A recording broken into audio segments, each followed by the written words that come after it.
எங்க தாத்தாவை காப்பாத்துங்க, ஐயாவை காப்பாத்துங்கன்னு பாமக தலைவர் டாக்டர் அன்புமணியோட மகள்கள் பேசின வீடியோ சோசியல் மீடியால சுத்தி சுத்தி வந்துச்சு. உங்களுக்கு தெரியும்ல நாங்க எப்படி இருந்தோம்ட்டு, எங்க குடும்பம் எல்லாம் நீங்க பாத்திருக்கீங்கல்ல.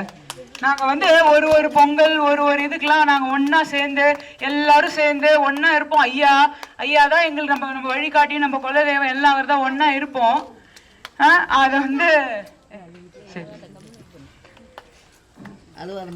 இன்னைக்கு எனக்கு குழந்தை பிறந்திருக்கு, 5 மாச குழந்தை.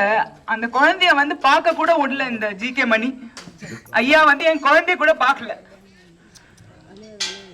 வந்து பார்க்கல, கேட்க கூட இல்ல. அவர் எப்படி இருப்பாரு தெரியுமா, எங்க மேல எப்படி இருப்பாரு தெரியுமா, பேத்தினா அப்படி இருப்பாரு. இப்போ எங்க அப்பாவுக்கு துரோகம் பண்ணிட்டாங்கன்னு டாக்டர் ராமதாஸோட மகள் பேட்டியில சொல்லியிருக்காங்க. எங்க அப்பா யார் சொல்றதையுமே கேட்க மாட்டாங்க.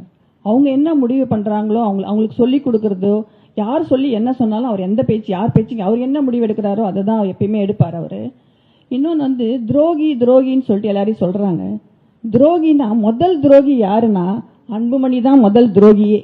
ஏன்னா இந்த கட்சியையும் எங்க அப்பாவோட எல்லா விதத்திலையும் பொருளாதாரத்துல இருந்து எல்லாத்தையும் அபகரிச்சிட்டு போயிட்டு முதல் துரோகியே அவர் தான். அவருக்கு வந்து அந்த அருகதையே இல்லை, மற்றவங்களை வந்து துரோகின்னு சொல்றதுக்கு அருகதையே கிடையாது. இந்த அவர் ஒரு நாள் அந்த மன உளைச்சல் ராத்திரி 2 மணிக்கு 12 மணிக்கு 1 மணிக்கெல்லாம் எழுந்து உட்காந்துட்டு ஐயோ நம்ம கிட்ட இருந்து எல்லாத்தையும் இது மாதிரி பண்ணிட்டானேன்னு அதை நினைச்சு அவர் வந்து அந்த கஷ்டப்படுறது வந்து எங்களுக்கு எல்லாருக்குமே தெரியும். எல்லாரையுமே கூப்பிட்டு கேட்டு பாருங்க.